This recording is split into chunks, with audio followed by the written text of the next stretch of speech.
All right, so good afternoon. Today is October 14th. It's now 3 p.m. So I'm calling this regular meeting of the Academic Senate to order. At this time, I will share my screen so that we can view the agenda together. The Academic Senate produced community values together. They're listed on items 2.2 if anybody would like to review them, as well as we operate with a series of Zoom meeting guidelines. We have relaxed these a little bit of late, but these are our guidelines that we work with within a Zoom meeting. Typically, typically only senators speak during the meeting unless folks are discussing items at a requested public comment time. Let's move on to the land acknowledgement. Can I please have a volunteer to read the land acknowledgement today? Michelle?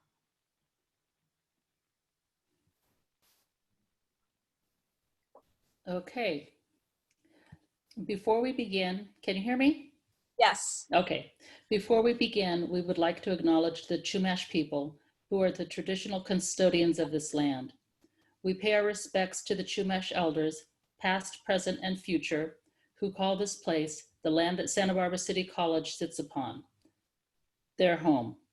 We are honored to be guests upon this land and are proud to continue their tradition of coming together and growing as a community.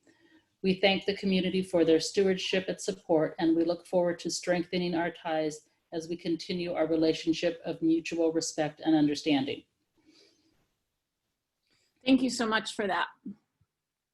We'll now move on to item 2.5, which is the approval of the agenda. I'd like to do this by asking if anyone has any changes to the agenda, and if not, we will accept the agenda as published and distributed. Not seeing any comments, good. Okay. We are now at item 3.1.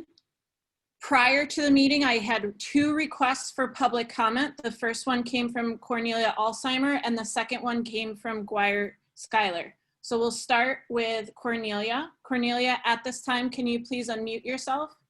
Please Yes. note that there is a 3-minute time limit for public comment. I understand. Can you hear me? Yes. Okay. Thank you for allowing me to speak today. I have a personal message to give to you.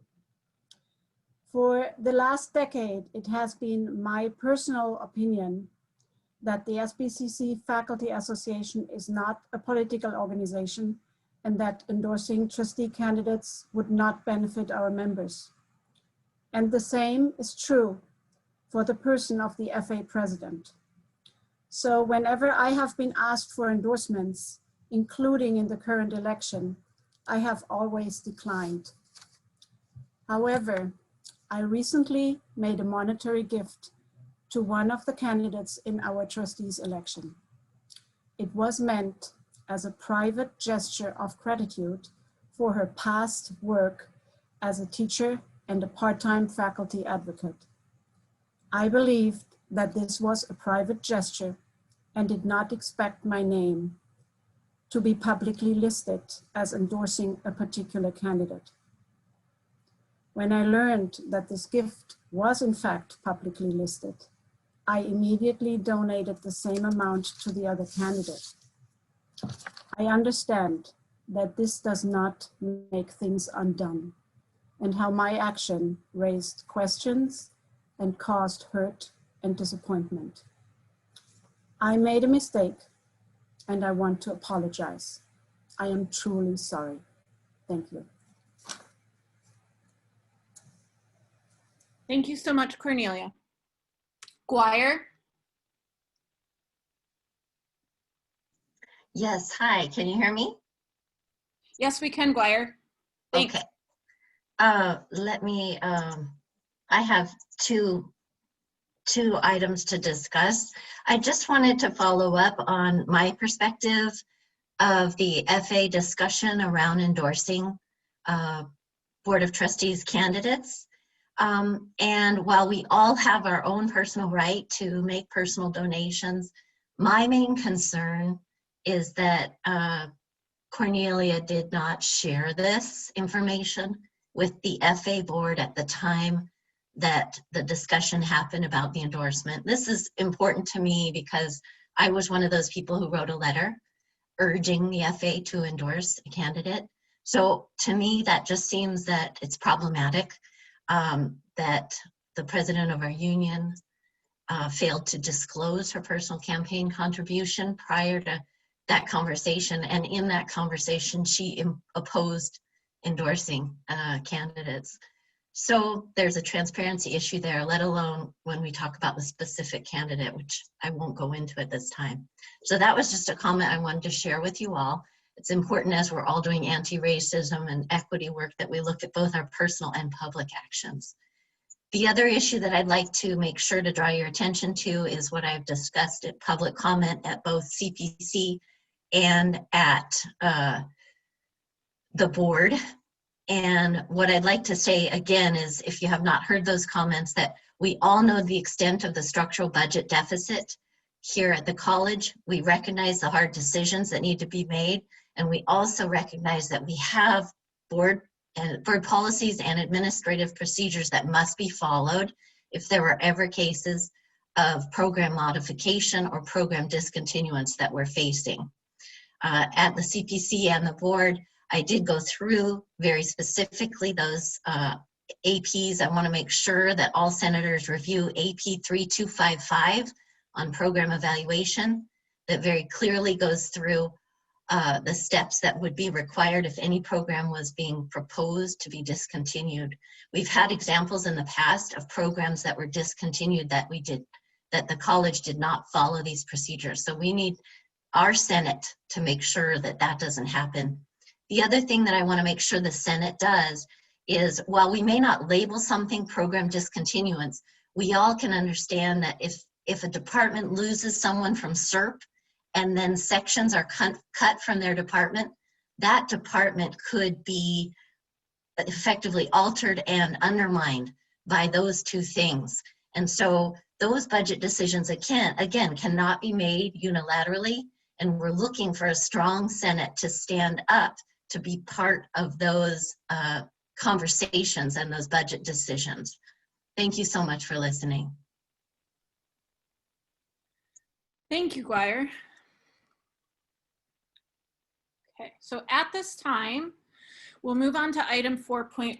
Now, if you reviewed item 4.1 prior to the meeting, you realized that it was actually a blank document and not our unapproved minutes from last meeting. That was absolutely my mistake when I printed the PDF to attach to the agenda. And as such, we aren't able to act upon this agenda item. So I'll bring the meeting minutes for this meeting and last meeting and next week, and we can approve them then. So we'll move on from there. Our meeting time today is actually extremely packed because of all the presentations we have. So the only thing I'd like to say about my president's report is for senators to please read it. And I highlighted literally with yellow coloring certain items that I want folks to take back to their divisions. So if senators can please review that document carefully so that you can see, you know, I always want you to review it, but especially the points that I highlighted for senators to get feedback on, that would be really helpful. Senate liaisons. I know that we discussed this before. Is there any oral reports for today? I didn't think there was, but if there is, please raise your hand now.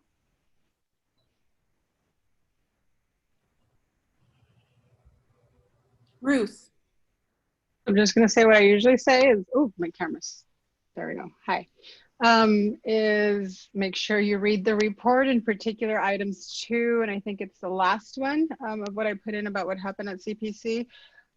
We need to be paying attention, basically aligned with what McGuire just said about, you know, cuts are coming. And Dr. Goswami mentioned that a need to decrease spending by about $3.3 million over the next 2 years, 1.7 in 1 year and 1.8 in the other year, or 6. And he posed some suggestions as to where these cuts should come from. So I linked to the PDF that itemizes those, and although they're not set in stone, it's important to look at them, and it's also important for Senate to provide input where we can, because there are certainly some situations in which we are heavily impacted. Thank you, Ruth. Any other liaison reports at this time?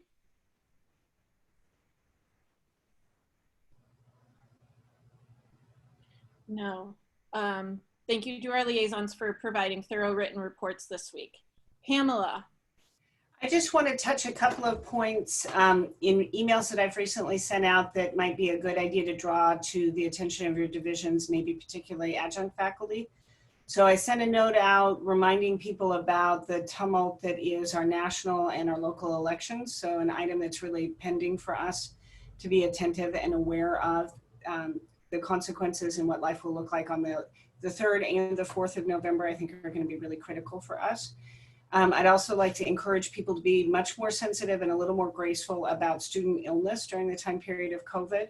So I wrote about that. And then a quick reminder that next week is the week of action for undocumented students. We're planning a lot of great things on campus, and our chancellor's office, which has really picked up this issue, is doing a series of webinars. So I hope that you will tune in and learn more about that. Our district is working harder all the time to move toward a Dream Center format. And so that's something that we're trying to gather as much information and garner some resources to be able to do that work. So if you could pay attention to those 3 critical items, it'd be great. Thank you so much for that. We also have an item on our agenda 5.4 that allows for requests for items to be agendized by the Senate. This week we have none. We have no items in our consent agenda, and there are just a few information items. Item 7.1, I'll only highlight because there's documents that are relevant to today and next week's presentations. They not only include some of our norms for these presentations, but also some guidelines. So if you need to refer back to them, they are attached on item 7.1. There's a summary of AB 705 implementation by the RP group. I also sent this to affected department chairs, specifically English, ESL, and math. There's also a call for exemplary programs by our own sabbatical leave and faculty recognition committee. So please, if you know one of our programs that is worthy of this acknowledgement, please forward it onto the committee. The information is there. As well as a call for the faculty ambassador program through our subcommittee, the CFR, Committee of Faculty Resources. Lastly, there are some important SLO updates provided here in this agenda. Senators, I need you to check into with the faculty in your division to make sure that they have updated their syllabi for this semester and all syllabi moving forward, that they include their SLOs. There's a couple more important items in there, but we're falling behind. So I want to move on to our presentations at this time. So our first presentation today is from computer science. And before we get into the presentations, I just want to mention that Vice President Robbie Fisher will be our timekeeper. For those requesting one position, they will have 8 minutes of presentation time. That includes everything. So if you finish early and somebody wants to ask a question, we'll have time for that. And if we don't have time for question and answers, there's also a document, a Google document shared with our senators for them to add questions to, and then presenters can answer those questions at a later time. That document is also linked to today's agenda under this agenda item. So Robbie's going to be keeping time for us. Those that have 8 minutes, he will set a timer for 6 minutes. So when you hear his alarm go off, that means that you have taken up 6 minutes and you have 2 minutes left. And he will set a second timer for 2 minutes. Those of you that are requesting 2 positions, you get a total of 12 minutes. So he'll set a timer for 10 minutes so that you know that you have 2 minutes left. And then the second timer for the last 2 minutes. And then the one department, ADN, that gets 3 positions, they have 16 minutes. And so you'll hear the timer at 14 minutes. So without further ado, Natalie, you're here, right? And you have co-host privileges. So I will stop sharing my screen so that you can share your screen. And I do believe that I saw, let's see, did I see somebody's hand go up in the participants field? Yes, I did. Michelle? Did you have a question before we got started? It was just if they had co-host privileges and they'd be running their own screen. Yes, I hope that we do that unless one of the presenters requests me to run the screen on their behalf, which I'm happy to do. But we're gonna let them drive, and they'll be given co-host privileges throughout the time by either myself or Christina as the meeting. Thank you. Yep. Okay, sorry about that, Natalie, go ahead. Robbie, you ready with the timer? He's somewhere on here. Yeah, we got it. Okay, great. All right, let's get started. All right.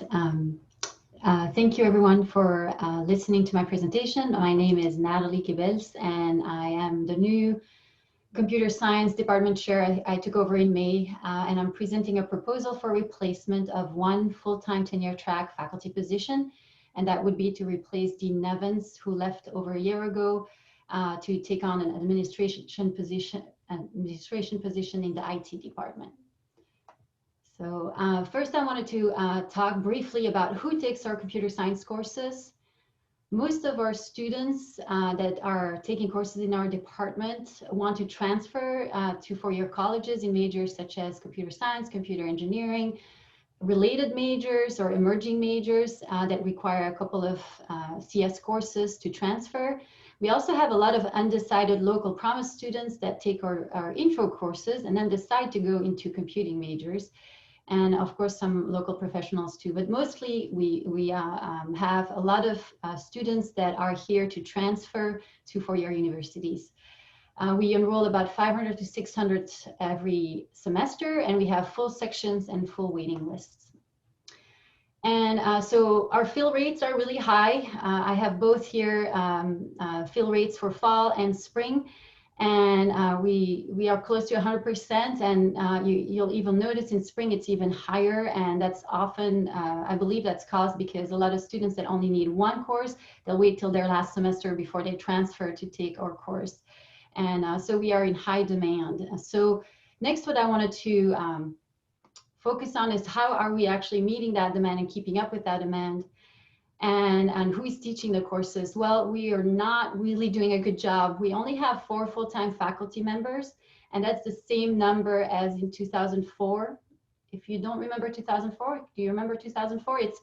Well, we didn't have any iPhones then. We didn't have any iPhones. We didn't have any YouTube. Facebook just was founded in 2004. So we are already in a completely different technological world today, and we are the same number of full-time faculty members in computer science. I was the last full-time faculty member hired in 2017 to try to meet this high demand, but of course we're back down to 4 now, and Dean Nevins, who left, was teaching 5 different courses, 3 of which were part of our course sequence. So now 2 of those courses are exclusively taught by adjuncts, and we have a very difficult time finding adjuncts, hiring adjuncts, and keeping them. A lot of them have full-time jobs on the side because, just last year, we lost 4 full-time faculty, adjunct faculty members because they told us before the pandemic hit that they couldn't sustain doing teaching on top of their full-time job. Just as a comparison, at UCSB, they founded their department in '79 with 5 faculty members. They're now at 40 full-time faculty members. And that doesn't include affiliated, adjuncts, and emeritus faculty. And they're currently hiring in all areas of CS. It is a field that is growing. Now, due to the lack of our full-time faculty, some of our core courses are exclusively taught by adjuncts. We have no room for critical courses such as Android and iOS programming. And this fall, we are down 5 course sequence sections that would fill up. Again, I can't accentuate enough that we have an extremely difficult time hiring adjuncts. We are in an industry that has high salaries, so it's just not many people have full-time jobs when we hire adjuncts, and it's hard to keep them. We lost 4 adjuncts last year, and luckily we were able to replace 2 of those 4. So that means we had this semester 2 new full adjuncts and only 2 that were have been teaching, actually only 2 that have been teaching more than a couple of semesters. Extremely difficult. So I also wanted to point out some initiatives that our department has been working on, and mostly, I mean, basically only full-time faculty members have been involved with this. You may have seen a news press release on the data science partnership I'm participating in, and it's bringing a new pathway to successful transfer in the area of data science. So I'm working on some curriculum development for this. And it's a collaboration with UCSB, Cal Poly, CSU, San Bernardino. We also are working hard to collaborate and involve our local high schools that want to have pathways into our program and are interested in our program. Last spring, Stephen Strand presented at Santa Barbara High with some students, and that went really well. And then in December, I have a meeting with San Ynez High School as well. We always need to be very attentive to new offerings at UCSB as well as other four-year universities, because course articulations is of an essence, and to make sure successful and critical pathways to transfer are there for our students. I wanted to point out that I was interested in seeing the number of promise students that were in our program, and I was excited to see that the percentage of our students that are promise students is growing, and is growing at a faster or at the same or faster rate as promise students overall in the college. So what that means, it means that we actually really are seeing more first to college in district students, and they're local students, and a lot of them are underrepresented students, so that's exciting. That's a 2-minute warning. Okay, so I wanted to talk a little bit about our community contributions and success stories. Our department works really hard to help with a lot of events such as Science Discovery Day. We have opportunities for our students to participate in conferences and hackathons, and this really benefits especially the underrepresented groups that take courses in our department. And so we have really neat full-time faculty to support our community contributions as well as our student success stories. So in summary, I wanted to ask for this replacement position because we want to be able to sustain the in-demand program we have. If we don't get this position, less courses will be offered that are critical for transfer, and then also critical courses that could be very helpful for successful opportunities for students like Android programming won't be able to be there. So with this, I'd like to open it up for questions, and I have a link to the proposal and a slide with some of the numbers too. So thank you. Robbie, how much time do we have, and do we have any questions? Well, 50 seconds. Okay, Patricia? Yes, thank you, Natalie. So the lack of courses that you can offer within the transfer sequence, does this extending the time for our students to be, is it extending the time they have to spend at Santa Barbara City College before they can transfer with the lower division requirements? Yes, it would definitely extend their time, because we have to then, if our courses are full and we can't add more students in our classes, they have to wait till the following semester to take that course. Thank you. Robbie, do we have any more time? 10 seconds. Okay, so Michelle and Robin, I do see your hands up. Please add your questions to the shared Google document that is not only attached to our meeting, but that I sent out today. And Natalie can answer those there. Okay, thank you so much. That concludes our computer science presentation, and we're going to let Lydia share now, and both she and Cosimo will be presenting the academic counseling. Now, Robbie, they have 12 minutes for presentation time, so please set your timer for 10 and then 2. Got it. Thanks. Go ahead and get started when you're ready. All right, thank you. Well, good afternoon, Senate members and everyone else that's here today. My name is Cosima Selmeister. I am the ACC Academic Counseling Center co-chair, and I'm here today with my co-chair and amazing colleague, Lydia Aguirre Fuentes.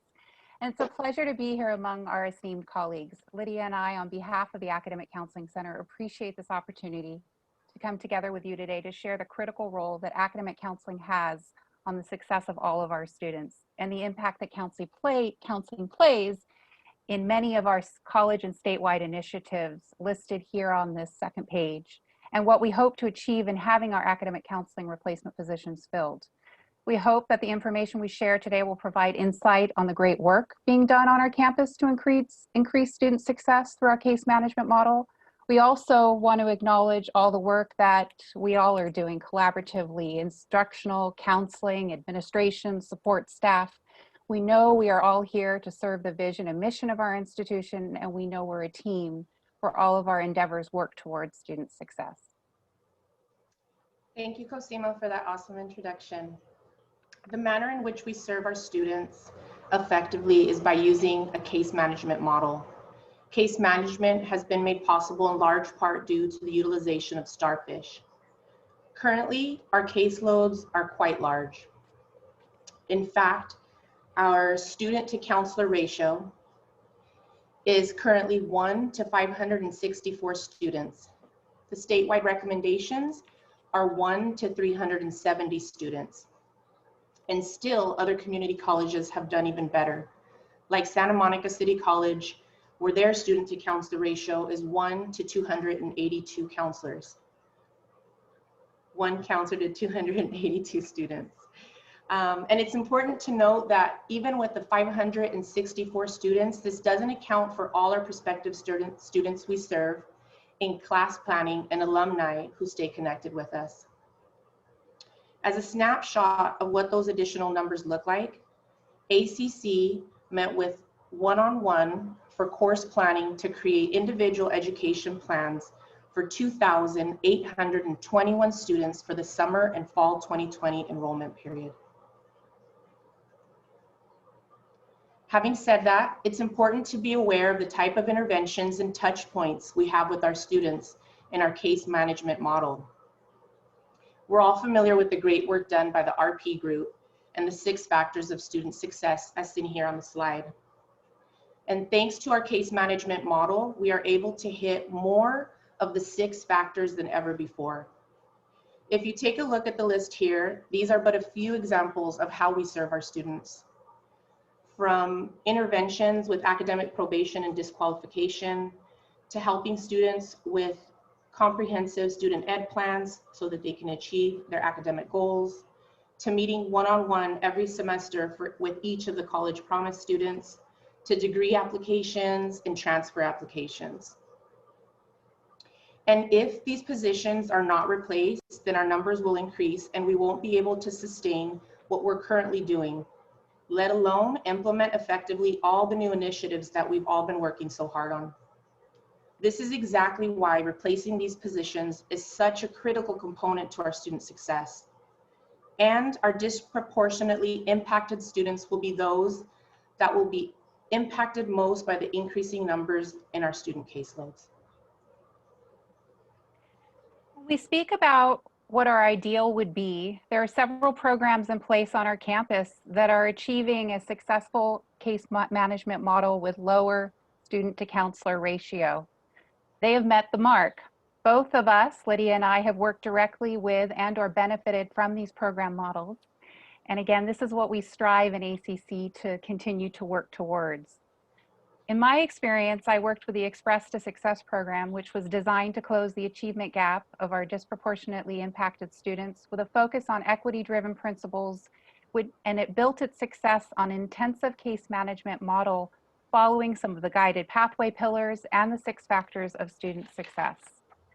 Working on it from its initiation, I experienced how we, instructional and counseling faculty, who worked closely together, were able to serve a cohort of students taking accelerated and math classes.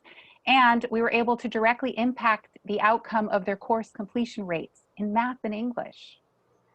This was done because we had wraparound counseling services where from the moment they came into the program, we were monitoring the classes they took and meeting with them regularly. We had them sign agreements for the actions they would take to be successful both in the program, in their other classes, and their long-term goals. We were able to create comprehensive student ed plans with them. And instructors and counselors intervened in unison early on to address academic student issues and concerns. And because of this and all of these factors and other components, we were able, again, in math and English to increase the success rate. And because our numbers were lower in our case management model, this was in part why it was possible. Working collaboratively with my English and math colleagues to serve our students during the years of that program were some of my greatest memories in the more than 20 years I have served students on this campus. So that piece alone in a case management model was due because of the smaller numbers. And it is why having smaller numbers is such a successful component, being able to have the faculty and the counselors work so closely together for the benefit of our students. I was that disproportionately impacted student that's outlined in the student equity plan. I am a daughter of immigrants. I'm a first-generation college student. I was a teen mom who attended a non-traditional alternative high school in town. I was terrified to be the first to walk this educational path. And I can honestly say that without my TAP and EOPS family, I would have been lost, and possibly another statistic of students that didn't make it. And instead, I'm here today as a full-time faculty member because of their ability to make those continual and constant student interactions with me.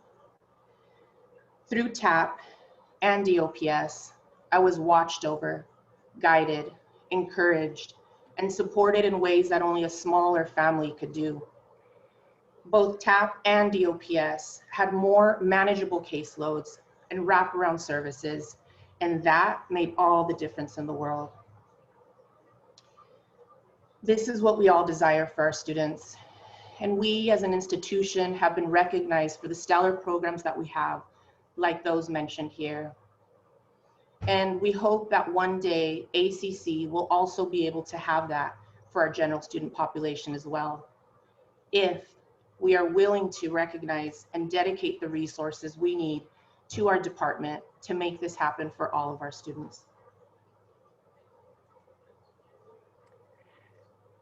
The Chancellor's Office has laid out the large picture and expectations for us, as you can see from this slide. This is the directive for all of us.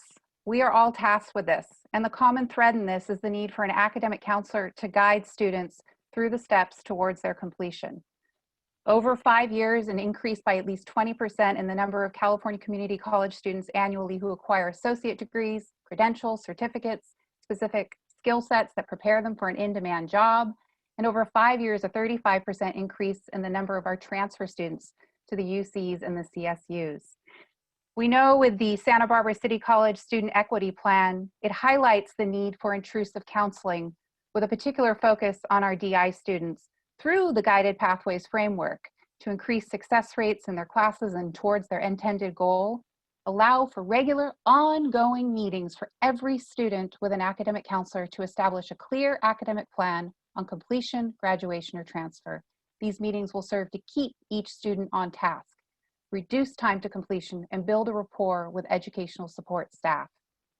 And we know from Guided Pathways, which all of us, almost all of us, are working on in some capacity and form to implement, one of the main themes that comes across the board is that piece of counselors working directly with students to achieve success through these pillars of the Guided Pathways, the 4 pillars of the Guided Pathways. With the replacement positions, the Academic Counseling Center will be able to provide increased counseling support with a particular emphasis on our DI students, students identified in the college's student equity plan, including Black or African American students, Hispanic or Latinx students, LGBT students, and students with disabilities.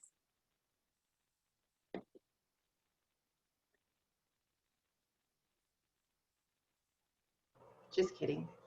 Here's the data again. Our current numbers, the statewide recommendations, and how other California community colleges are doing. Imagine if we could do what Santa Monica City College and Skyline are doing. And in particular, the impacts that that would have on our DI students and the vision of SBCC's student equity plan. How incredible it would be for us as counseling and teaching faculty to work more regularly and closely together on strategies to directly impact our students in real time. This is the Warning. wish and hope we all have. We want to thank you again for your time and energy. We know that you have a huge task ahead of you and only a few positions that are able to be filled. And we are grateful for the opportunity to share our vision. Thank you. Thank you. Thank you both. It seems like we might have time for one question. We've got a little over a minute and a half. Thanks, Robbie. Does anyone have questions at this time? Please raise your hand in the participants field. Jenny. Yeah, I'll ask one. You said that your counselor ratio was 1 to 564, right? But in the proposal, it looks like the number's much higher, according to the CCC scorecard, like 1 to 917. Is that true? Is there a discrepancy? And I think we might be able to have a couple of us touch on this. As you know, when it comes to the scorecard and data related to student support services in our educational support division, it doesn't always calculate everything perfectly. And so what we went ahead and did is actually pulled an Argos report as well. And the numbers definitely do fluctuate a little bit. The numbers are significantly large, whether we're looking at the scorecard, right? Or we're looking at the Argos report. One of the things that we're doing is working with IT and figuring out how to get the most, narrowed down and accurate data. We did get some help with compiling this information, and if Guire, you were willing to speak on this a little bit more clearly, I think that would be helpful for both of us. Oh, well, sure. I guess the scorecard information, it is so hard for us to know the chancellor's office methodology with that. And that does span counselors across campus. So we needed to drill down further and use our own data through Starfish to pull out just the academic counseling center. The one thing though that I'd like to also add, as we pulled out that data, we found that of all of Santa Barbara City College credit students, our academic counseling center is serving over 90%. It's 90.89% of credit students are being served by counselors within our department. Just wanted to add that. Thank you. Thank you all. Time is up. Yes, thank you. And if anybody has further questions, please do add them to the Google document. Thank you, everybody. Thanks.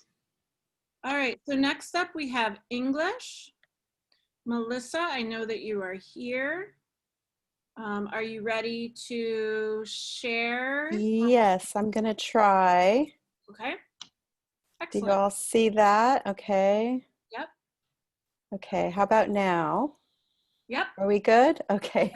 And so Robbie, the time limit will be 8 minutes. Got it. Cool. All right. Well, thank you. So I am here to request for one replacement position for English. I think as many of you already know, over the last 5 years, we have lost 7 unreplaced faculty in the English department and 7 in the English skills department. As a result of AB 705, the English department and the English skills department merged under one department now. So English skills is no longer a department.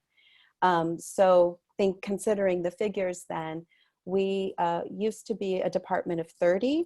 Now we are a department of 18. That is 40% of a reduction of our full-time faculty. But as we all know, with AB 705, we have not lost 40% of our students. In fact, the English department is now almost the sole department serving our SBC students when it comes to college transfer courses. AB 705 was meant to be a policy created to address inequities. They are exposing the complex realities of intersectionality embodied in race, class, gender, identification, and ethnicity. The point of AB 705 is to dismantle structural inequities. And so therefore, we as an institution have been charged by the Chancellor's office to reach goal 5, which is to reduce equity gaps across all of the above measures through faster improvements among traditionally underrepresented student groups, with the goal of cutting achievement by 40% within 5 years and fully closing the achievement gaps within 10 years. That is very significant and relevant to the English composition sequence. As we all know, the majority of our students that go through our courses are first taking English 110, and the success rates have not been very successful as a result of AB 705, and I have a couple of slides that will show that. Equity and student success is really important. And within our discipline, research suggests that the most effective pedagogical way to help mitigate the erasure of a sequence curriculum, because that is what happened with AB 705, is to increase individualized instruction. Individualized instruction is to provide specific feedback to student writing, individual student conferences, workshopping with students one-on-one. These are the efforts that we need to maintain if we are going to help students succeed in their college careers. Therefore, for our department to actually dismantle these structural inequities embedded in our discipline, we need more full-time faculty teaching our courses in order for this individualized instruction to be achieved. And as Lydia and Cosima beautifully described, ESP was a program we had in English, but it was defunded last year, which was a program that helped improve success rates for our disproportionately impacted students. And then Lydia explained the TAP program and its significance to student success. And we in our English department have our MET program, which works with the TAP program as a way to help students succeed in their English 110 and 111 courses. Another reason why I'm asking for this position is because equity does also relate to diverse faculty. I pulled this information from the latest EEO report that was shared with the board in September of this year. And you can see by the numbers. I'm just going to highlight the adjunct numbers and the faculty numbers. And when I look at our own English department and our faculty, our percentages are far lower than the institutional percentages. So that we in English not only need a new full-time faculty member, we also need full-time faculty members that are diverse.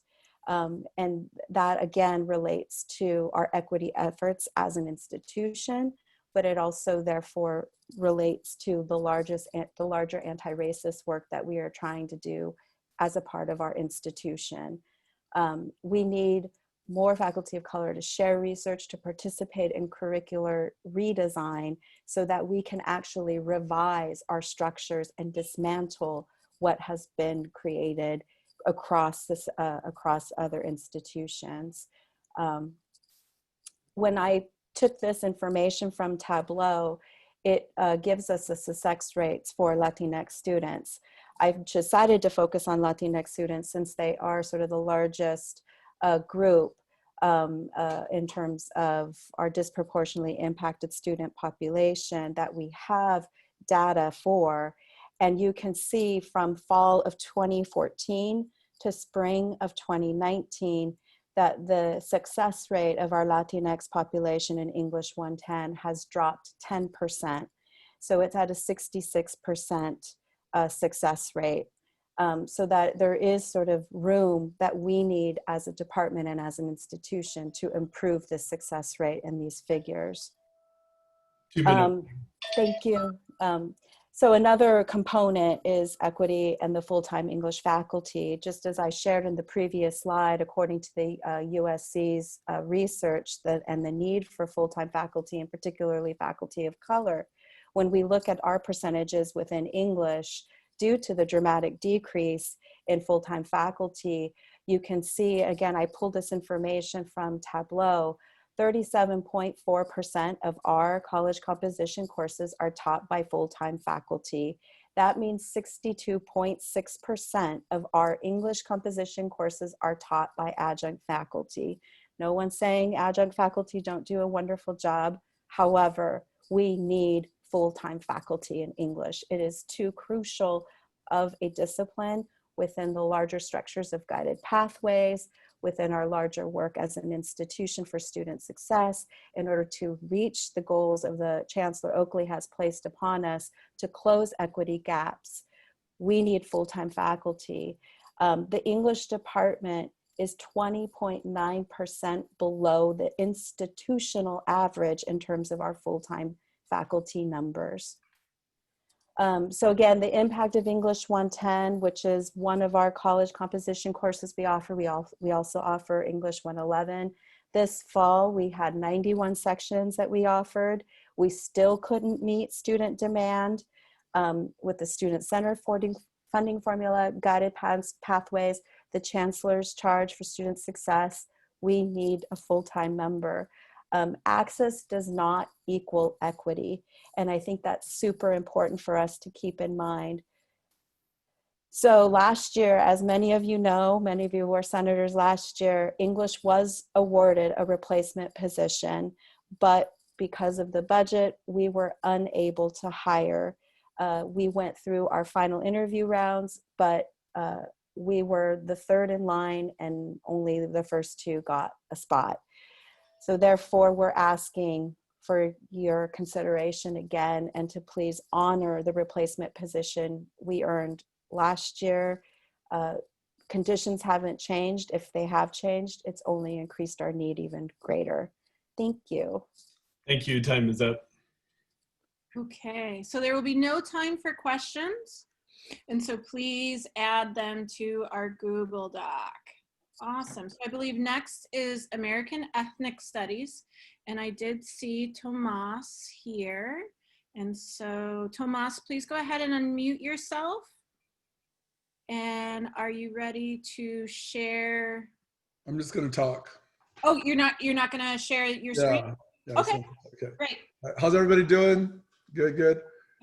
This is my first Senate meeting, so good to see y'all. Okay, I just want to start with, could y'all hear me? Could you hear me? Yes. Okay. Nice nod there, Jenny. Okay. We can hear.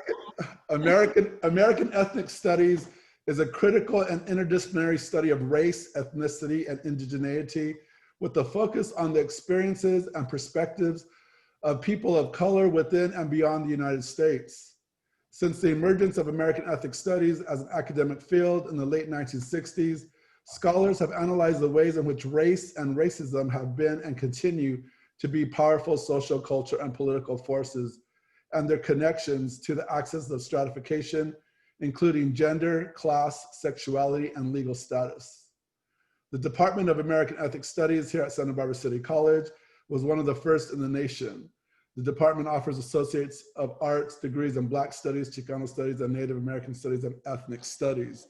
That being said, I just wanted to just give a definition of ethnic studies so we all know exactly what I'm talking about. In regards to one of the main reasons why we're asking for a full-time professor in ethnic studies is that just in general, the political climate has created a massive need for our classes in Chicano studies, Black studies, ethnic studies, Native American studies. Simultaneously, the California State University system has just created an ethnic studies requirement in Area F. So again, the demand is increasing. Simultaneously, here in Santa Barbara, the Santa Barbara Unified School District has created an ethnic studies requirement for their high school students. And just generally speaking, the irony of the political climate that we live in, ethnic studies, Chicano studies, there's an increase in California and in the Southwest for the demand for Chicano studies, ethnic studies, etc. Our classes are very, very impacted right now. We have a lot of, like this summer, like 9 high school teachers took my ethnic studies 101 class. We have concurrent enrollment with Santa Barbara Unified School District right now. We have waiting lists to take Chicano Studies 101, Ethnic Studies 101, Chicano Studies 101, Black Studies 101, and Ethnic Studies 101. They count for humanities and social sciences, which really creates a demand. In regards to the impact of student success, ethnic studies helps all students. That's one of the beauties of ethnic studies. It's a live discipline. And so like an example in my history of racism class, that's just one of the most amazing dynamics to have wealthy students from Montecito with Chicanos from, you know, Goleta, Oxnard, Santa Maria, all interacting as Americans, as human beings, learning from each other. But specifically, ethnic studies empowers aggrieved populations. Chicanos, Chicanas, Mexicanos, Latinos, Latinas. And I do got to give my props to the English department, to EOPS. I mean, talk about scaffolding. You know, I don't want to get all like dorked out on you, but we like literally change lives, you know, and when people are taking Melissa's class and my class and Clara's class and Melinda's class and talking about hegemony and patriarchy, and it's just amazing what we do with our students. And American Ethnic Studies is at the forefront in regards to putting teeth in diversity and equity. You know, and again, like I crack up at all these definitions of equity, right? And just bottom line, what is fair? What is just? That is equity, right? And so one of the reasons why we're asking for this position is that at the moment there's 2 full-time ethnic studies professors and 5 part-time. And that being said, again, our classes are packed, but in regards to Santa Barbara City College, an ethnic studies is like a powerhouse in regards to conferences, in regards to creating this intellectual dialogue. We did this Courageous Conversations for Outrageous Times, the American Race series, just again, creating that whole intellectual, that whole diversity, you know, performing that within academia. And that's what ethnic studies has done. Again, having great relationships with EOPS, TAP, the Transfer Academy, all of this is what creates the high numbers of our students being that are transferring to universities and actually changing their lives. In regards to being very specific, I would like to do our Chicano Studies department is very, very, very strong. Ethnic Studies and Black Studies is strong, but what we need to work on is Asian American and Native American. I'm really interested in hiring a Chumash expert, you know, someone to teach the local history that we live on. Again, we're one of the few community colleges that offers AA degrees in Chicano Studies, Black Studies, Native American Studies, and Ethnic Studies. And with another full-time professor, we'd even be able to develop more classes. And again, there's definitely an upsurge in regards to Ethnic Studies 101, Chicano Studies 101, and Black Studies 101. We've been very, very involved in the anti-racism efforts on campus, the Ally. We've developed this amazing internship program with the Museum of Santa Barbara through Melinda Gandara and her leadership. And in summary, I just want to continue a strong ethnic studies department on Santa Barbara City College. This would really help us out with increased enrollment. Again, if you look at our schedules, we are just packed across the board. And I would like to, you know. The 2-minute warning. Okay, thank you. I would like to state that a lot of it is in regards to the political climate. It just, you know, there's an interest for students to learn about other cultures, and that's our area of expertise.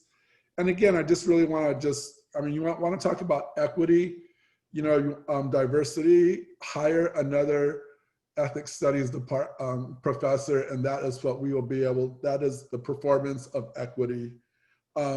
Ethnic studies is intrusive education, and I hope you all choose us. Por favor. No, I'm joking. But, and thank you all, those of you that went to the Chicano Latino, Chicano Latino Heritage Month. Thank you, thank you, thank you. And I appreciate all of you. Good to see all of you. And that's it. Robbie, thank you so much, Tomas. Robbie, do we have time for one question for Tomas? Yes, we have just over a minute. Great. Does somebody have a question for Tomas today? I'm looking for hands, virtual hands raised, Tomas. Okay. I'm not seeing any. Speak now or forever hold your peace. Well, that's not true. You can add it to the Google Doc. Thank you all so much. Thanks, Be Tomas. safe. Peace. Bye. And up next, we have music. And so, Nathan, I already made you a co-host. Would you like to share your presentation, or would you like me to share your presentation? I think I'm just going to talk. Okay. Show it, but you know, I'm sure you've seen enough. Okay. So anyway, thank you all, and thank you, Rianne, for setting this up. I'm here representing music, asking for the third time for a replacement position for Dr. Margaret Hontos, who retired 4 years ago. We were at one time 6 full-time in our department, and we are now at 4. And we are hoping to regain at least that one position that we lost a few years ago due to her retirement. So you'll see in the report, when you take a look at it, we have 3 areas basically that we're trying to cover: online, theory, and technology. And since we are all suddenly become online teachers, I'm going to go ahead and skip the online portion and go right to the rest of it. So theory, music theory is one of our core major classes, which is obviously important to our degree and our soon-to-be transfer degree for our music majors. And having a full-time person in the area of these required courses certainly helps with student success and retention, having someone involved in the department on a daily basis rather than, you know, a patchwork of adjuncts who are all incredibly skilled and gifted, can certainly help with our students.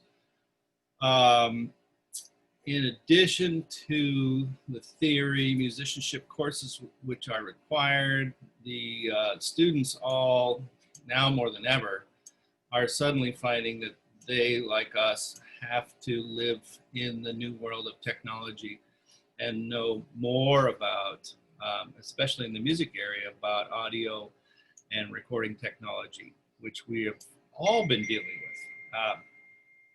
So having a theory teacher that is also involved in the tech courses, electronic music, recording, sound engineering, really ties in well with current student needs, and also can help for any students interested in film, like film score, production, composition. It's sort of a perfect match for having a full-time person involved in theory musicianship and technology. So currently we have 3 adjuncts working in our tech area, and having one person in charge of that area not only would help with, I think, the growth in that area of the department, but, you know, having one person in charge of that entire area can certainly help when it comes to resource requests through program review, keeping current, and having a sort of standard across all sections and making sure we have all the requisite equipment, and, you know, the students are able to do their work efficiently and well. And having the tech area strong and having a full-time person in charge of that area with the experience, I think also adds a strong vocational aspect to our program. We do have a,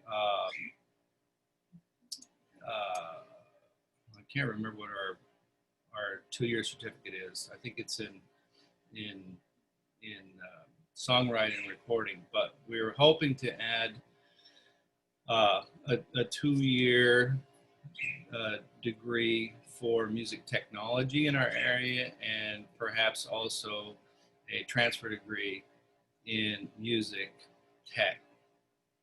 So we have already seen a growth in the recording and electronic area, and I think if we have either a degree or a transfer degree in the commercial recording and electronic music area, I think that's a huge place for growth. And then also, you know, a possible crossover with MAT or film studies. So in closing, and I don't know how far I am, but last year I went way over, so maybe I'll be short this year. I think the value of our program to the college should be clear. Our engagement of audience is, I think, pretty widespread between us and the drama department. I mean, we have a large number of community members that participate or attend our performances annually. And I think we estimated last year at the number of concerts we do that we cover about 5,000 separate individuals who attend our programs every single year. So in addition to the concerts, obviously our department's involved in the community. We have a lot of outreach programs. Recently started Strings. 2-minute warning. Okay, thanks. Strings and Winds Festival for junior high school students. International tours by the choral ensembles, projects with the Santa Barbara Art Museum, the Santa Barbara Symphony, the Chamber Orchestra, our summer jazz program, which is a dual enrollment program for junior high and high school students. The jazz area's participation in Reno, Monterey Jazz, and our special events, as we have done in the last 2 years with our good friend Michael McDonald at the Libero Theater as a fundraiser for our area and our students. So I think that's it. Awesome. Thank you. So it seems like we have time for one question for you. If any of our senators has a question. Okay. All right. I am not seeing any virtual hand raised. So should anybody have follow-up questions for you, we will add them to our Google Doc. And thanks so much for your presentation today. Cool. Thanks, Rianne. Thank you all. Yeah. So with that, we actually have a 10-minute break scheduled in at this time. So our next presentation will be at 4:12, and it will be ADN, and Sarah Orr is here. So if everybody would like to take a quick stretch break, maybe catch up on your notes, please do so at this time.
Then we compiled over 30 binders of supporting documents of regulation requirements. The BRN then reviewed that self-study for 2 whole months, and then they did a 3-day on-site review. At the end of their visit, we were found to be in compliance with all standards. However, they made strong suggestions for improvement in order to not be in non-compliance next time. One of the biggest points that the BRN regulators made was that the number of full-time faculty that we have teaching in the ADM program is, quote, not sufficient to support our program and to meet our students' needs, unquote. The visitors voiced serious concerns regarding the amount of workload faculty members are doing, teaching, and the amount of time needed to devote to approval prep, stating that faculty cannot devote the time and energy needed to ensure positive student outcomes. The other major concern was the lack of release time for the director of the program and the assistant director. We were informed by the BRN regulator that most other nursing programs nationwide receive 100% release time to oversee their programs and prepare for these approvals and accreditations, or else they have a nursing dean whose sole responsibility is overseeing the program and courses. So Michelle and I are doing this work all by ourselves. And basically, Michelle is doing the work of 2 jobs, nursing director and chair of the ADN program. I am the assistant director and I teach 4 courses. Additionally, Michelle and I are responsible for the orientation of our adjunct faculty, increasing our workload and significantly due to the high risk nature of our duties, all of which are not reflected in our TLUs. We are also responsible for overseeing the mentorship of 3 non-tenured faculty, one of them who just began this semester. And not only are we mentoring her as new faculty, we are attempting to navigate these choppy waters of teaching her how to teach online with distance ed while we're trying to navigate it ourselves as well. The workload doesn't solely fall upon Michelle and I. Each of our faculty members must attend 2 monthly curriculum and department meetings to discuss department policy and regulations, which each of them are about 3 hours long. Additionally, faculty generally meet at least 4 to 5 times per month for unscheduled meetings to discuss student issues. All faculty members must be involved in big decisions in curriculum, student issues, etc. So we must all be knowledgeable in the progression and policies of our program. Due to the lack of faculty, there are duties that must be completed between these accreditation visits that we just cannot complete at this time. These include multiple surveys that we have to send out to students, to facilities, to new hires. Also, we have to be doing ongoing program reviews, data analysis of pass rates, employment rates, and all that we have to have correction action plans for, even if we are meeting our goals. All of these are required for accreditation. Since we are not currently keeping up with this workload, I honestly fear that we may be found in non-compliance with the BRN and the ACEN regulations and standards and could lose our accreditation in the near future. ACEN holds strict faculty to student ratios. For accreditation, in order to achieve high student outcomes, ACEN strongly suggests that the clinical ratio be no more than 8 students to 1 faculty clinical instructor. Our students perform almost all the tasks that a licensed nurse does, including injections, sterile procedures, and administering continuous IV medications that go into a vein straight to the heart. Therefore, to oversee all these procedures and to ultimately ensure patient safety, the licensed clinical instructor must have small clinical groups. Any error in any of these procedures could ultimately be deadly. Likewise, with COVID distancing precautions, Our clinical sites are limiting the number of students on each floor with their instructor, so we must have even smaller clinical groups and even more instructors in the hospital setting. Because of the aforementioned, our productivities are not as high as other programs in the college, and honestly, they cannot and will not be. The other reason for our numbers being skewed is that we have several support classes where only 5 or less students are enrolled, but the total number of seats are available if needed. If we look at our 9 core nursing classes where every student must enroll, the average class fill rate is much higher, almost always close to 100%. Our students do help the productivity of other courses in the college as well. They are required to complete English, anatomy, physiology, and microbiome before entering the ADN program. And a majority of our students do these prereqs at SBCC, filling other program seats. Also, in order to meet the requirements of an associate's degree, our students take additional courses at the college. And fun fact, did you know that nursing is the #1 declared major here at SBCC? Shown here on this slide is a screenshot from Tableau. And as you can see, our success rates are currently high and we want to keep it that way. Please also note the success rate of our diverse student population. And we need to keep our faculty numbers at a level to ensure that this success continues.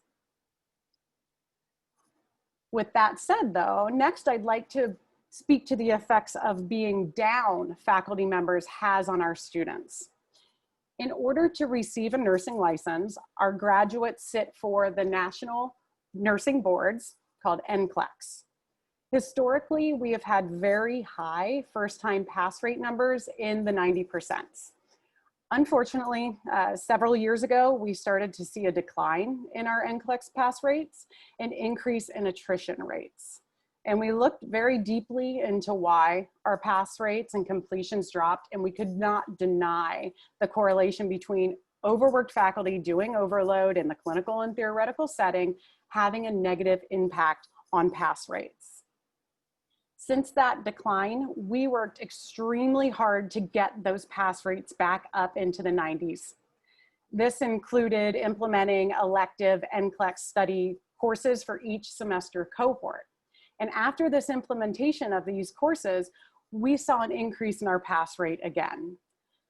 Unfortunately, since even more faculty have retired and we don't have the capacity to hold these courses, and we've had to cut 2 semesters of these courses for their cohort. And I fear with these cuts that we're gonna again see a decline in our first-time NCLEX pass rates.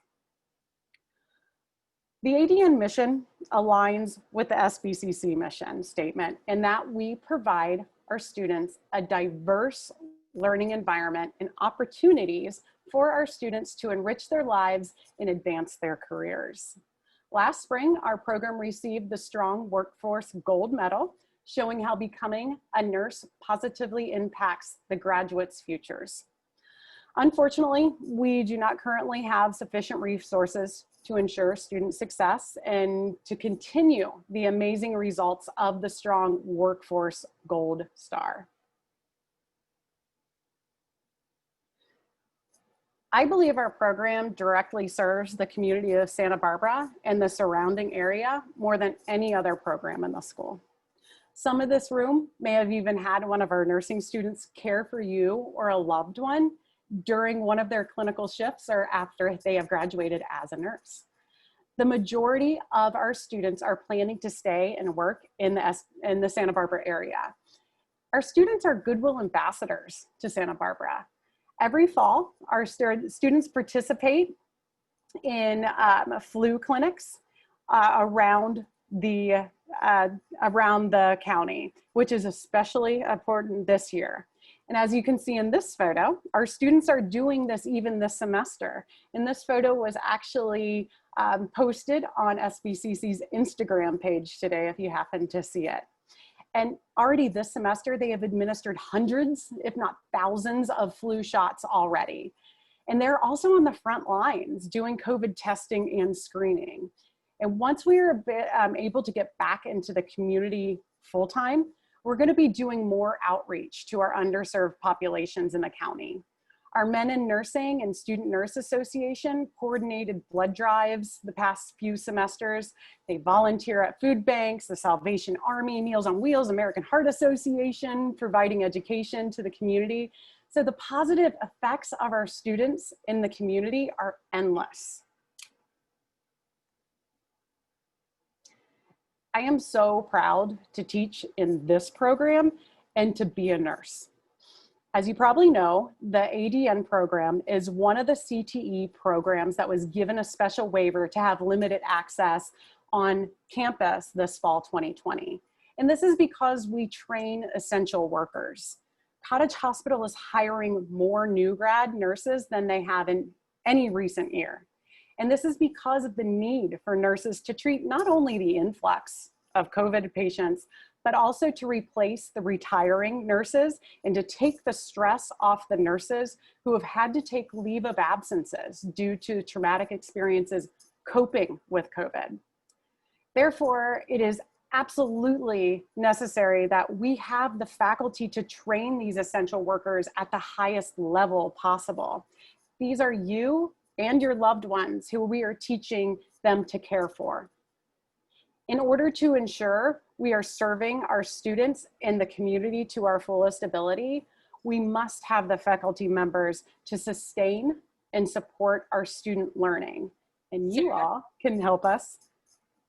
Yep, 2 minutes. Thanks, Sarah. Yeah, and you all can do this for us and help us by granting us faculty positions to the ADN program. And so with that, obviously a picture pre-COVID, I leave you with a short clip of why I became a nurse and why I'm so passionate about creating the next generation of nurses. And I look forward to seeing how this video will be edited to describe the impact of nursing during this latest pandemic.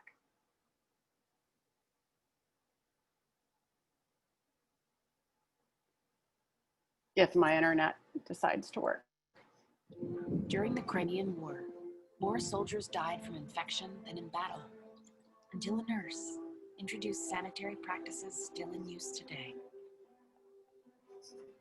In the 1950s, jaundice was a leading cause of infant death, until a nurse found that a few hours of sunlight could actually cure the condition.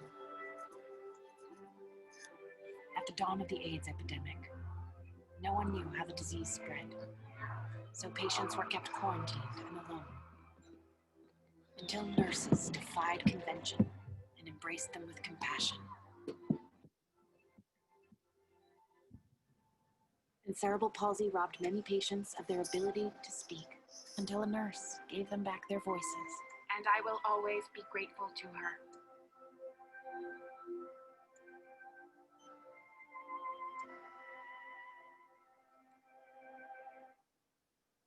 So thank you all. And I think we have like a minute for questions. Yep, just under a minute. Does anyone have any quick questions for Sarah? If so, please at this time raise your virtual hand.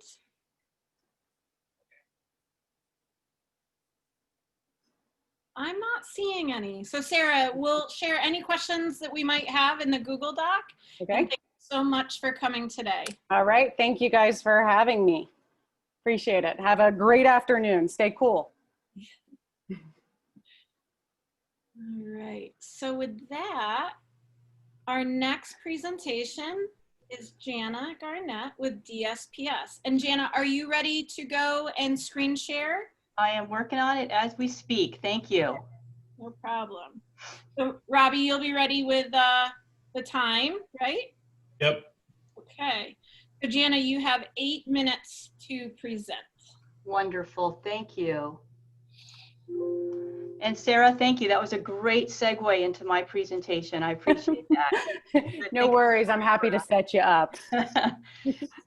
Good afternoon. Thank you so much for your precious time. I will keep this as brief as possible.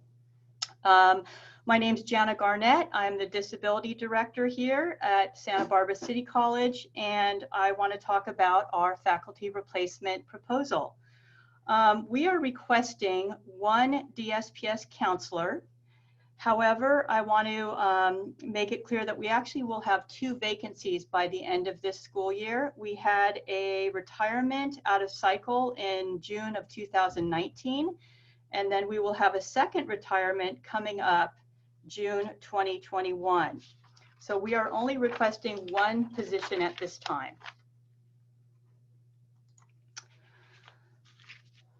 I mentioned that we're only asking for 1 position, 1 full-time counselor. And this is probably one of the most important slides I will show you this afternoon, in that we are only requesting 20% of that position. And that is because we have a very unique salary model in DSPS, and that is because of our funding, our categorical funding. So we receive funds from the Chancellor's Office to be used solely for the purposes of students with disabilities. Last year's budget expenses, 80% were from categorical dollars, and 20% of my expenses were from the general fund. Our salary model mirrors that funding model. So once again, we're asking for 20% of a full-time position from the general fund. I also thought it would be important to mention that there's a real advantage to the college to fill this position. If we do not spend our categorical dollars, our allocation, at the end of the year, we have to return it back to the Chancellor's Office. And as a result, we receive reduced funding the next year, and there is a negative domino effect. So we can't hold on to those dollars. The next slide. This slide reflects the range of disabilities that we serve here at this campus. And as you can see, the 3 largest categories are students with learning disabilities, students with attention deficit disorder or hyperactivity disorder, and mental health conditions. And for those of you that are in the classroom, I know that you experience these challenges that the students face, and we work very well together to try to overcome those. We also serve students in the following categories. We serve students with acquired brain injuries. We serve students with intellectual disabilities. We serve students with hearing impairments or deaf. We serve students with physical disabilities or mobility impairments. We also serve students with visual impairments, autism, and I don't know if you see that other category, the 14% from last year, though that represents medical conditions, sort of a catch-all category for students with medical conditions. So what I wanted to really share here is that DSPS students actually represent 10 to 15% of our enrollment, our credit enrollment. So any given semester, any given year, unduplicated, 10 to 15% of our students voluntarily disclose that they have a disability and request services from DSPS. So that 10 to 15% represents students that are actually leveraging services. So we know there's actually a lot more students out there that are not, but those are the students in our program.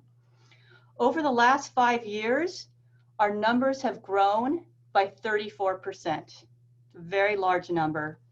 In the last year, the number of students that fell under the category of mental health or psychological disabilities grew by 33%, and that was for the most part pre-COVID. So you can imagine what we're going to be looking at next year. And in the last year, the number of DSPS students that qualified under the category of autism or autism spectrum disorders increased by 48%. And that number is very large because 3 years ago, the Chancellor's Office finally decided to add a category specific to this population because it was growing so significantly. The reason I'm sharing this data with you is because our program's growing. We recognize the challenges and the barriers these students face in the classroom and the supports that they need, especially the students with psychological disabilities and autism spectrum disorders. I want to turn the attention to what a disability counselor does on a day-to-day basis. A disability counselor fulfills the federal mandate to provide students with disabilities with equal access to instruction. We facilitate the eligibility model for disability services and accommodations. We coordinate the provision of reasonable accommodations. We provide disability-related counseling. We refer students to campus and community resources. We participate in outreach on and off campus. We provide professional development, disability awareness, and training. We consult on access to facilities, technology, instructional programs, as well as policies.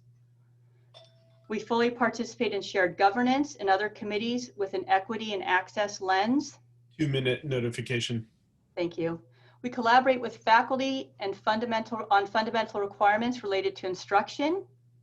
We support students across all of the disciplines, credit and non-credit, and we serve all 4 campuses.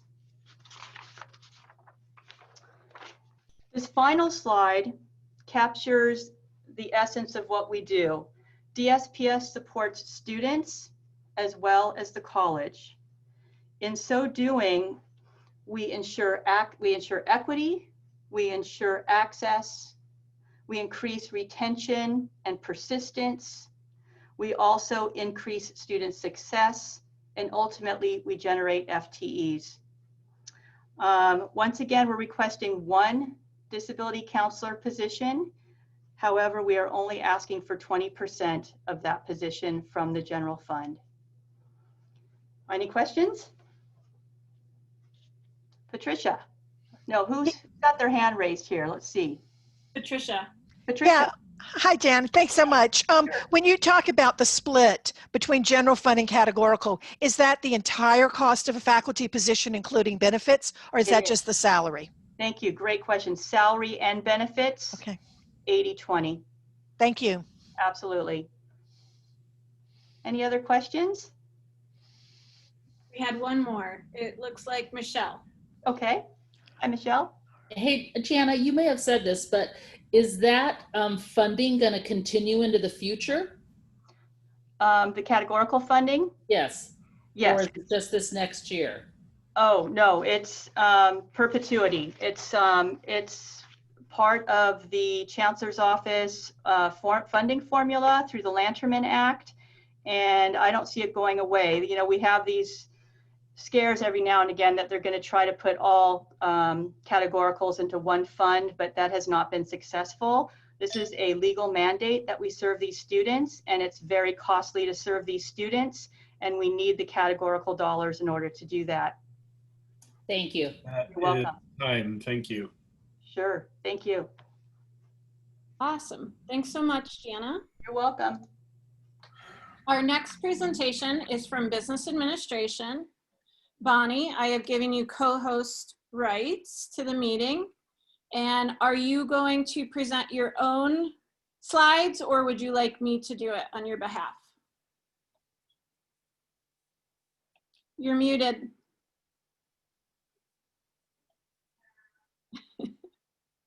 You're still muted, Bonnie. Can you hear me? There we go. Right. Thank you, Rayanne. If you want to go ahead and do it, that would be awesome. Thank you so much. Okay, I'll pull that up for you. Okay, I'm operating off of 2 sources here. My phone has the camera, my computer doesn't. So I have my phone on and my computer. So I hope this is going to work. Okay, give me 1 second, Robbie, before you start the timer. Okay. Let's see. So,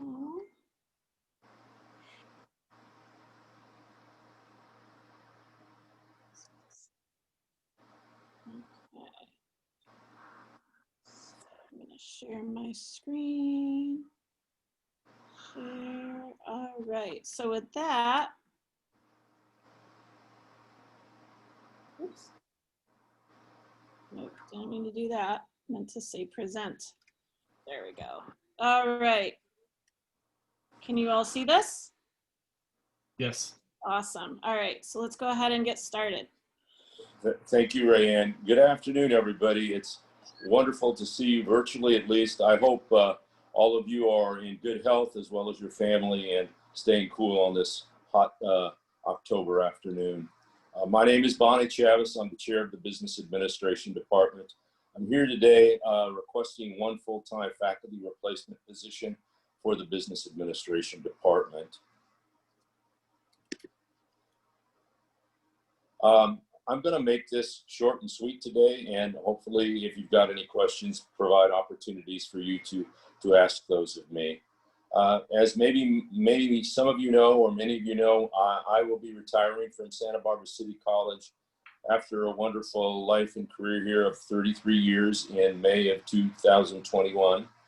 And as a result, we are trying to replace my position as I exit at the end of spring semester. The business administration and finding faculty replacement for that position is particularly difficult because of the MQs, but like all of you, you face difficult challenges in replacing positions. I only share this information so that I can give you a sense. Let's see if I can forward this. Are you forwarding this for me, Rayanne, or I'm not? There we go. Yep, got it. Thank you. So in our business administration classes, particularly those that are part of the CID transfer requirement curriculum, those classes require somebody with a minimum of an MBA or above. And as I've shared with you here, at least as a sense, you can see that finding, recruiting, and hiring a full-time faculty is going to be a challenge because of the opportunities in the private sector that await these individuals who have these kinds of credentials. Next slide, please, if you would, Rayanne. What I just wanted to show you here was simply that our headcount has remained very stable in all of our programs over the years that we've been doing this, but particularly the business administration transfer track program, where this new faculty member would invest most of their time in terms of their teaching. Our enrollments continue to remain strong, and we anticipate that those enrollments will continue to increase in the future. Okay, next one, please, Rayanne. Thank you. This just gives you a sense of headcount, and all I wanted to give you was a sense of the number of students that we serve over a long period of time, in this instance, 6 years. Our enrollments are generally very stable and steady. We're proud of that, and in spite of the fact that all of us are facing this virtual classroom and ongoing pandemic, our enrollments this semester continue to remain strong, with most of our students filled at, most of our classes, I should say, filled once again at cap. Continue, please. In terms of FTES and the implications, and by the way, I couldn't get these things to align in proper order because of the way it was established. And so all I wanted just to give you here was a sense as to our FTEs in terms of our credit program. We don't have any courses in the non-credit program as we speak today. And so our FTES remains very, very strong, and our department and our courses remain a strong revenue generator for the college and have for many years. Please, next one, Marianne.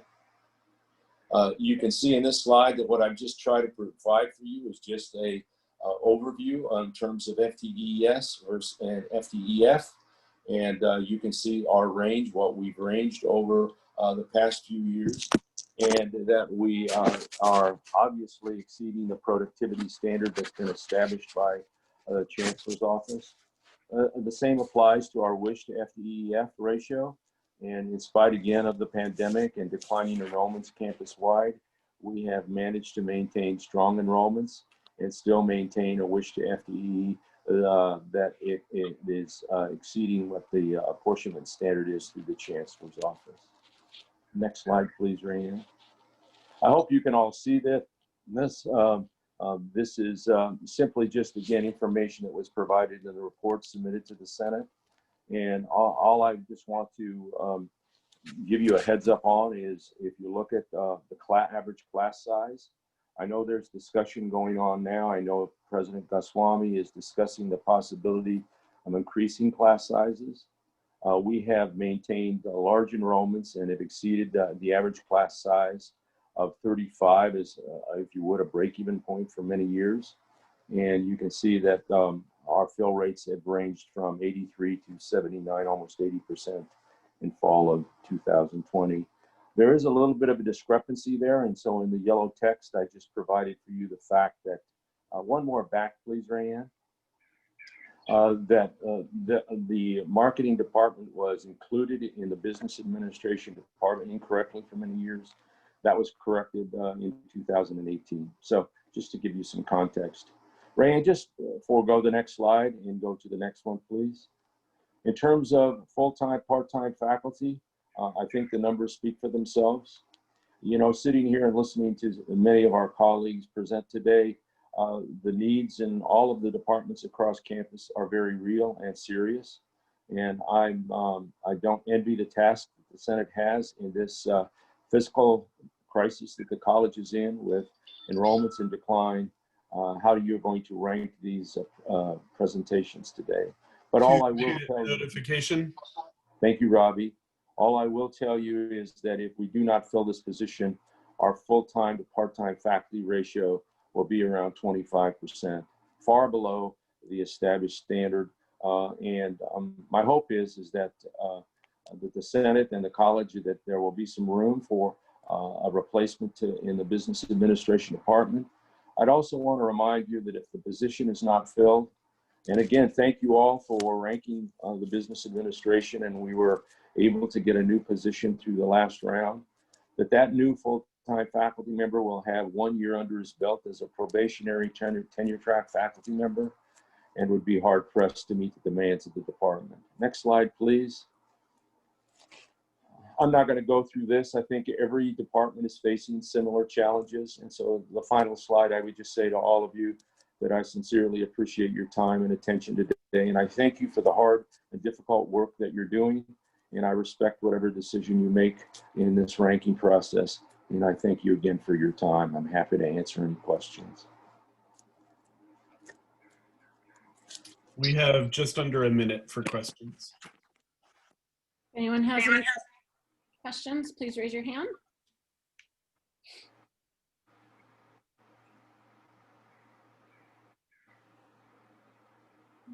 I am not seeing any questions for you today, Bonnie, so thanks so much for presenting. Rayanne, thank you for your help today with this, and all of you, thanks again. Stay well, everybody. Take care. Thank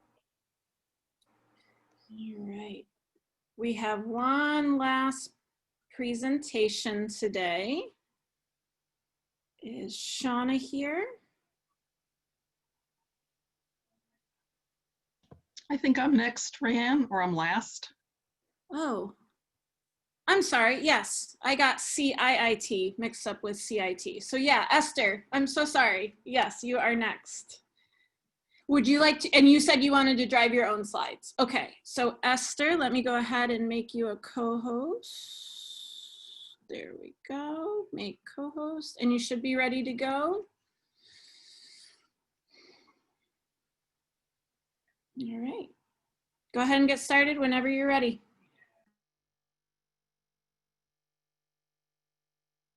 Oh, you're muted.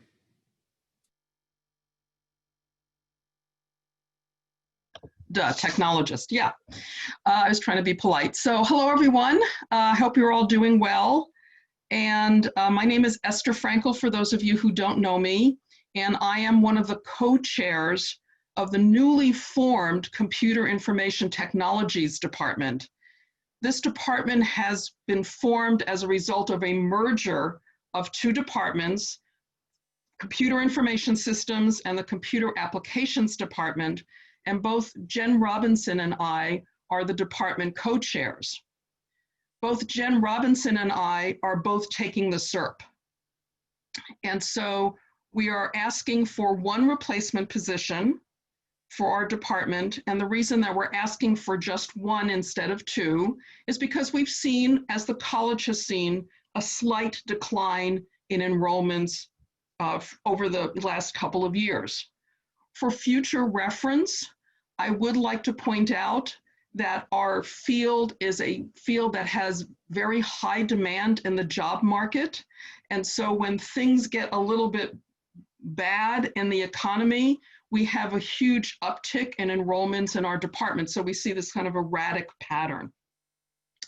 So I wanted to talk a little bit about our department.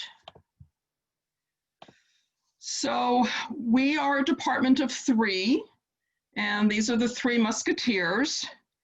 And each of us has an area of specialization that focuses on curriculum development and teaching. And because we are a technology department, curriculum development is absolutely critical, not just because our courses change themselves, but also because we have new technologies, and I like to call them paradigm shifts, that take place in our industry. So here are the 3 musketeers. The first one is Goofy, and I think it's probably appropriately named because that's my colleague, our colleague John Beck, who would be the only remaining faculty member in this department if this position is not replaced. And John's area of expertise is our quote unquote transfer degree. And the reason I say it's quote unquote is because in our discipline, we only have a transfer model curriculum. It is a constantly changing world, and we need to pay attention to what's going on and actively participate in the process of defining what that transfer degree looks like.